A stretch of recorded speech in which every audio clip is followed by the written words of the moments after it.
Hello everyone. ఈరోజు మనతో ఉన్నది SSC JE electrical ranker Murali Manohar. అతనికి ఎస్ఎస్సి జేఈ ఎలక్ట్రికల్‌లో బ్రాంచ్ వైస్ ర్యాంక్ 225 వచ్చింది. ఇప్పుడు అతని అనుభవాలేంటి? ప్రిపేర్ అవుతున్నప్పుడు ఫేస్ చేసిన డిఫికల్టీస్ ఏంటి? అలాగే ఎలా ఓవర్‌కమ్ చేశారో చూద్దాము. Hello Murali Manohar. Hello, sir. How are you? I am fine, sir. Right. First of all congratulations on your success. Thank you, sir. Sir, my name is Murli Manohar. I am from Telangana, Karimnagar district. I have done my BTech from IIIT Basar in Electrical and Electronics Engineering. I have given SSC JEE exam 2024. I got All India rank of 442 combined rank, and branch rank is 225. Okay. Murali Manohar, ఇప్పుడు మీరు SSC జేఈకి ఎన్ని సార్లు attempt చేశారు? ఇది first అటెంప్టా? సెకండా? Third అటెంప్టా? Sir, this is my third attempt, sir. Okay. First attempt, I was given it casually, sir, okay. without any preparation. ఇచ్చేసాను, sir. ఓకే. సెకండ్ అటెంప్ట్ లో నేను ప్రిపేర్ అయ్యాను, కానీ స్ట్రాటజీస్ ఏం ఫాలో అవ్వలేదు, టెస్ట్ సిరీస్ ఏం రాయలేదు, sir. Okay. SSC JEE prelims అనేది టైం మేనేజ్మెంట్ అనేది చాలా ఇంపార్టెంట్, సార్. ఎందుకంటే మనకి 200 క్వశ్చన్స్ మనం 120 మినిట్స్ లో సాల్వ్ చేయాలి. ఓకే. దానికి డెఫినెట్ గా స్ట్రాటజీస్, టైం మేనేజ్మెంట్ అనేది చాలా ఇంపార్టెంట్, సార్. సో నేను ఓకే. థర్డ్ అయితే అటెంప్ట్ లో ఓకే. ఫస్ట్ 2 అటెంప్ట్స్‌లో అంటే ప్రిలిమ్స్‌లో క్వాలిఫై అవ్వలేదా? లేదా మెయిన్స్‌లో క్వాలిఫై అవ్వలేదా? ప్రిలిమ్స్ లోనే క్వాలిఫై అవ్వలేదు, సార్. ఓకే. ఓకే. ఆ తర్వాత ఆ ప్రాబ్లమ్స్ అన్ని ఓవర్‌కమ్ చేసి ఈ థర్డ్ అటెంప్ట్‌లో ర్యాంక్ వచ్చింది. Yes, sir. ఓకే. అయితే ఇప్పుడు ఆ ప్రిలిమ్స్ పేపర్ ఎలా ఉంటుంది? ఎలా ప్రిపేర్ అయ్యావు? అంటే ఎన్ని క్వెషన్స్ ఉంటాయి? దేనికి ఉంటుందో ఒకసారి చెప్పమ్మా? సార్, ప్రిలిమ్స్ అనేది 200 క్వశ్చన్స్ కి ఉంటుంది, సార్. ఓకే. 200 క్వశ్చన్స్ లో 100 ఏమో ఎలక్ట్రికల్ కోర్ నుంచి ఉంటాయి, సార్. ఓకే. ఇంకా 100 ఏమో 50 మార్క్స్ జిఎస్, 50 మార్క్స్ రీజనింగ్ ఉంటాయి, సార్. ఓకే. 100 marks technical. నేను గేట్ ప్రిపేర్ అయ్యాను అన్ని, సార్. సో గేట్ ప్రిపేర్ అవ్వడం వల్ల నాకు టెక్నికల్ అనేది ఫౌండేషన్స్ బాగా డెవలప్ అయ్యాయి, సార్, బేసిక్స్ అనేవి. But okay. నేను వీక్ ఈ జిఎస్ లో కానీ రీజనింగ్ లో కానీ కొంచెం వీక్ ఉండడం వల్ల ఫస్ట్ 2 అటెంప్ట్స్ అనేవి ఫెయిల్ అయిపోయాను. Third okay. అటెంప్ట్ లో నేను ఈ జిఎస్ మీద ఎక్కువ ఫోకస్ చేశాను, సార్. అంటే రెగ్యులర్ గా టెస్ట్ సిరీస్ ఇవ్వడం, ఇట్లాంటివి చేశాను, సార్. ఓకే. సో అంటే ఇప్పుడు జీఎస్ అండ్ కరెస్పాండింగ్ రీజనింగ్‌లో దేనికి ఎక్కువ ప్రిఫరెన్స్ ఇచ్చావు ప్రిపరేషన్‌లో? రీజనింగ్ ఎక్కువ ఇచ్చాను, సార్, నేను. ఓకే. ఎందుకంటే బీటెక్ స్టూడెంట్స్ రీజనింగ్ ఈజీగా చేయగలుగుతారు. ఓకే. అందువల్ల నేను రీజనింగ్ కే ఎక్కువ ప్రిఫరెన్స్ ఇచ్చాను, సార్. అంతే, ఓకే. సార్. ప్రిలిమ్స్ 200 క్వెషన్స్ కదా! ఎంత టైమ్ ఉంటుంది? 120 మినిట్స్, సార్, 2 అవర్స్. 120 మినిట్స్‌లో 200 క్వెషన్స్ చేయాలి. Yes, sir. అయితే ఎస్. మరి ఈ ప్రాబ్లమ్‌ని ఓవర్‌కమ్ చేయడానికి నువ్వు ప్రిపేర్ అవుతున్నప్పుడు తీసుకున్న స్టెప్స్ ఏంటి? టెస్ట్ సిరీస్ రెగ్యులర్ గా రాయడం, సార్. అంటే మనం టెస్ట్ సిరీస్ రాయడం వల్ల మనకు ఒక టైం, ఆన్లైన్ టెస్ట్ సిరీస్ లో మనకు టైం రన్ అవుతా ఉంటుంది కదా, సార్. సో మనం ఓకే. ఇన్ టైంలో చేయడం, ఎట్లా ఇన్ టైంలో చేయగలుగుతాం అనేది ఆ టెస్ట్ సిరీస్ రాయడం వల్ల మనకు అలవాటు అయిపోతుంది, sir. Without okay. Test series అనేది ఇట్ ఈస్ అంటే కొంచెం డిఫికల్ట్ అవుతుంది, సార్. దానికి ఎగ్జాంపుల్ నా ఫస్ట్ 2 అటెంప్ట్స్. ఓకే. ఇప్పుడు టెస్ట్ సీరీస్ అంటే ఏ టైమ్‌లో అటెంప్ట్ చేసావు? అంటే ఎన్ని రోజులు ఒక్కొక్క టెస్ట్ అటెంప్ట్ చేసావు? Day by day, weekly twice అన్న అటెంప్ట్ చేసే, సార్. డే బై డే 2-3 డేస్కి ఒకసారి అన్న ఒక టెస్ట్ ఇచ్చేవాడిని, సార్. ఓకే. రీజనింగ్‌కి అలాగే జనరల్ స్టడీస్ గూడా టెస్ట్ ఇచ్చావా? Yes, sir. Yes, sir. Reasoning కి కూడా థర్డ్ అటెంప్ట్ లో ఇచ్చాను. అది ఫస్ట్ 2 అటెంప్ట్స్ లో నేను టెస్ట్ సిరీస్ ఏం రాయలేదు వాటికి. ఓకే. అందువల్ల ఓకే. అవి అంటే దీన్ని బట్టి ఎవరైతే ఎస్ఎస్‌జేఈ ప్రిపేర్ అవుతున్నారో యాస్పిరెంట్స్ ఉన్నారో వాళ్ళకి టెస్ట్ సీరీస్ అనేది ఇంపార్టెంట్ అని చెప్పొచ్చు గదా! డెఫినెట్ గా, సార్. ఈ టెస్ట్ డెఫినెట్ గా ఇంపార్టెంట్, ఎందుకంటే ఇక్కడ టైం మేనేజ్మెంట్ అనేది చాలా ఇంపార్టెంట్ కాబట్టి డెఫినెట్ గా ఇంపార్టెంట్. ఓకే. అంటే ఇప్పుడు మీరు మామూలుగా ప్రిపేర్ అవుతున్నప్పుడు ఒక్కొక్క క్వెషన్‌కి ఎక్కువ టైమ్ తీసుకునే ఛాన్స్ ఉంది. కానీ అవును, టెస్ట్ సార్. అటెంప్ట్ చేస్తే గనక ప్రిస్క్రైబ్ టైమ్‌లోనే క్వెషన్ కంప్లీట్ చేయాలి కాబట్టి అప్పుడు మీకు స్పీడ్ కూడా తెలుస్తుంది. యాక్యురసీ కూడా తెలుస్తుంది కదా! అవును, సార్. అవును, సార్. సో, అలాంటప్పుడు test series is mandatory. Mandatory. Okay. Right. అయితే ఇప్పుడు మీరు గేట్ ప్రిపేర్ అయ్యన్నారు. ఏ ఇయర్‌లో ప్రిపేర్ అయ్యారు గేట్? నేను రిగరస్ అంటే 2022లో, సార్. 21 నుంచి స్టార్ట్ చేసి 22 ఓహ్! గేట్ ఇచ్చాను, సార్. ఓకే. సో, ఆ గేట్‌కి ప్రిపేర్ అవ్వడం వల్ల, ఆ ఫండమెంటల్స్ ఉండడం వల్ల టెక్నికల్ ఈజీ అయింది. అవును సార్. ఓకే. సో, ఇప్పుడు ఈ జనరల్ స్టడీస్ వాటికి టెస్ట్ సీరీస్ తీసుకున్నారు గదా! అవును సార్. టెస్ట్ సీరీస్ ఎక్కడ తీసుకున్నారు? ఏఎస్ అకాడమీ తీసుకున్నాను సార్. ఓకే. గేట్ కోచింగ్ కూడా గేట్ కోచింగ్ నేను ఆఫ్‌లైన్ క్లాస్ రూమ్ కోచింగ్ తీసుకున్నాను సార్. ఏస్ అకాడమీలో. ఏఎస్ అకాడమీలో. ఓకే. అయితే ఇప్పుడు మన బీటెక్ స్టూడెంట్స్‌కి జనరల్‌గా టెక్నికల్‌లో స్ట్రాంగ్ ఉంటాం గదా! అవును సార్. అలాంటప్పుడు టెక్నికల్ పైన ఎక్కువ ఫోకస్ చేయాలా? కొంచెం అటు ఇటుగా ఫోకస్ చేసినా పర్లేదా? ప్రిలిమ్స్‌లోనైతే జనరల్‌గా 2, 3 అవర్స్ టెక్నికల్‌కి ఇచ్చేసి మిగతా టైము జీఎస్‌కి ఇవ్వడం బెటర్ సార్. ఎందుకంటే టెక్నికల్ స్టూడెంట్స్ అందరూ టెక్నికల్‌లో స్ట్రాంగ్ స్ట్రాంగ్ ఉంటారు కాబట్టి జీఎస్‌కి ఎక్కువ టైం ఇవ్వడం బెటర్ సార్. ఎందుకంటే టెక్నికల్ ఈజీగా చేయవచ్చు సార్ అవి. డిప్లొమా లెవెల్ క్వెషన్స్ కాబట్టి. ఓకే. మోస్ట్‌లీ థియరిటికల్ క్వెషన్స్ ఉంటాయి కాబట్టి ఈజీగా చేయవచ్చు. కాబట్టి జీఎస్‌కి ఎక్కువ టైమ్ ఇస్తే మంచిది సార్. ఓకే. అయితే ఇప్పుడు టెక్నికల్‌లో న్యూమరికల్ క్వెషన్స్ ఎక్కువ అడుగుతున్నారా? లేక కాన్సెప్చువల్ క్వెషన్స్ పైన ఎక్కువ కాన్సంట్రేట్ చేయాలా? కాన్సెప్చువల్ క్వెషన్స్ ఎక్కువ అడుగుతారు సార్. 80%, 80-85% వరకి కాన్సెప్చువల్ క్వెషన్సే అడుగుతారు థియరిటికల్. న్యూమరికల్స్ ఓ 10, 20 టు సమ్‌టైమ్స్ 15% వస్తాయి.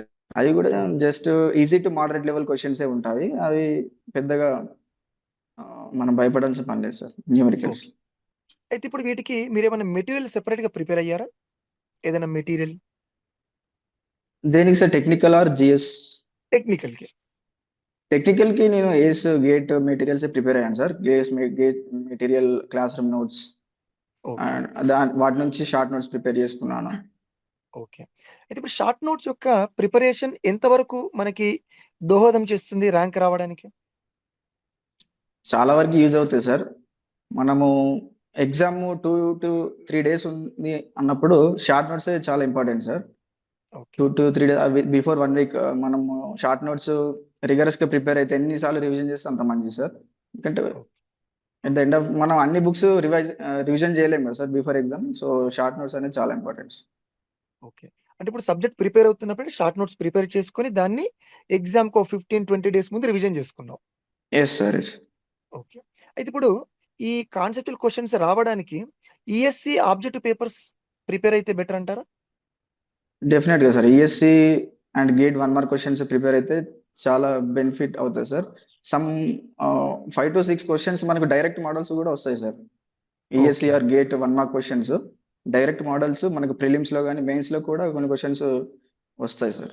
ప్రిపేర్ అయితే చాలా బెటర్. ఈఎస్‌సి ప్రిలిమ్స్ గాని, gate 1 mark questions. Okay. Okay. అయితే ఇప్పుడు మామూలుగా మీరు ఎగ్జామ్ ప్రిపేర్ అవుతున్నప్పుడు ఒకవేళ ప్రెషర్ వస్తే గనక ఐ మీన్ టెన్షన్స్ వస్తే గనక ఆ ప్రెషర్ అంతా ఎట్లా డీల్ చేశారు? చాలా మంది వచ్చే డౌట్ ఏంటంటే, సార్ ఎగ్జామ్ దగ్గరకొస్తుంది. కొంచెం ప్రెషర్‌గా ఫీల్ అవుతున్నాను అని అంటుంటారు. సో, వాళ్ళకి అవును సార్. మీరిచ్చే సలహా ఏంటి? మనము రివిజన్ కరెక్ట్ చేయకపోవడం వల్లనే ప్రెషర్ వస్తది సార్ జనరల్‌గా. ఓకే. అండ్ మళ్ళీ మనం టెస్ట్ సీరీస్ ఎక్కువ ఇయ్యకపోవడము, ప్రోక్రాస్టినేట్ జేయడము. అంటే రేపు జేద్దాము. అట్లా రివిజన్ రెగ్యులర్‌గా జేస్తే మనకు ఎటువంటి ప్రెషర్ రాదు సార్. మనం ఇక ఎగ్జామ్ ముందు మున్ వచ్చేవరకు జూస్తే డెఫినిట్‌గా అందరూ ఫీల్ అవుతారు సార్. కాబట్టి మరి రివిజన్ అనేది రెగ్యులర్‌గా చేయడం అనేది ఇంపార్టెంట్ సార్. ఓకే. అంటే దీని మీనింగ్ కన్సిస్టెన్సీ అనేది ఉండాలి. కన్సిస్టెన్సీ అనేది ఉండాలి సార్. ఓకే. అయితే ఇప్పుడు ఎవరైతే ఎస్ఎస్‌జేఈకి ప్రిపేర్ అవుతున్నారో, వాళ్ళు ఎన్ని రోజుల నుంచి ప్రిపేర్ అయితే సక్సెస్ అయ్యే ఛాన్సెస్ ఉంటుంది? అప్రాక్సిమేట్‌గా. ఒక అప్రాక్సిమేట్‌గా అంటే 6 మంత్సా? 3 మంత్స్ సరిపోతుందా? అట్లా అప్రాక్సిమేట్‌గా 6 మంత్స్, 6 మంత్స్ సరిపోతుంది సార్. ఓకే. ఫ్రెషర్ అయితే 6 మంత్స్ సరిపోతుంది. ఓకే. Yes sir. ఇప్పుడు ఆ 6 మంత్స్‌లో ఈ జనరల్ స్టడీస్ నుంచి ఏమేం టాపిక్స్ ఎక్కువ ఫోకస్ చేయాలి? కరెంట్ అఫైర్స్ అట్లా ఉంటుంది గదా! Yes sir. హ్మ్. మనకి హిస్టరీ ఉంటది, polity, okay. Geography and current affairs, general science ఎక్కువ ఫోకస్ చేస్తే మంచి స్కోర్ చేయొచ్చు సార్. ఓకే. అయితే ఇప్పుడు కరెంట్ అఫైర్స్ కరెంట్ అఫైర్స్ గురించి మెయిన్స్ సార్. ఓకే.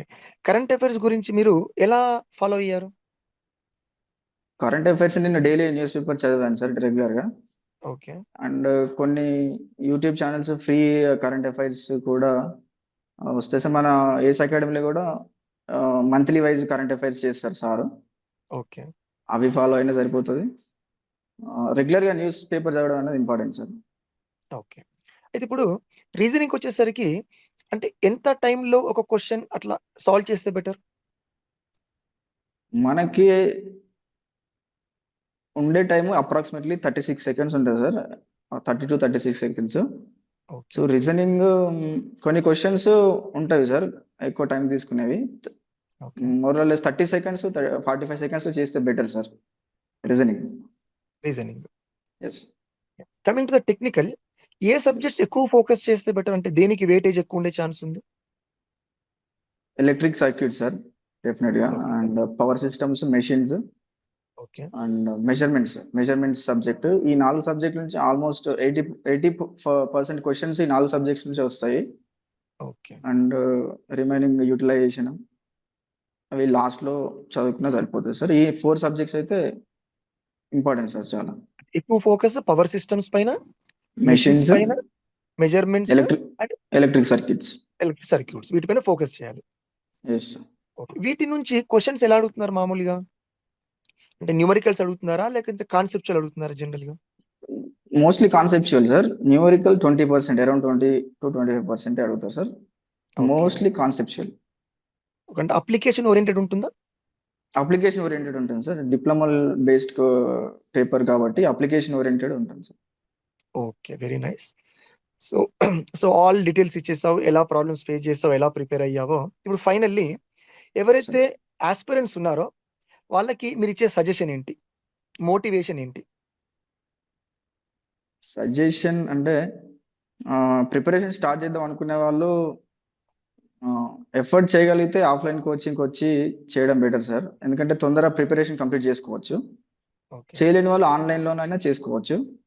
వన్స్ మనము క్లాసెస్ కంప్లీట్ చేసుకున్నామంటే షార్ట్ నోట్స్ ప్రిపేర్ చేసుకుని రెగ్యులర్గా రివిజన్ చేసుకుంటూ ఫ్రీక్వెంట్గా టెస్ట్ సిరీస్ ఇచ్చుకుంటూ చేస్తే ఈజీగా సక్సెస్ అవ్వచ్చు సార్ ఎస్ఎస్సి జేఈలో.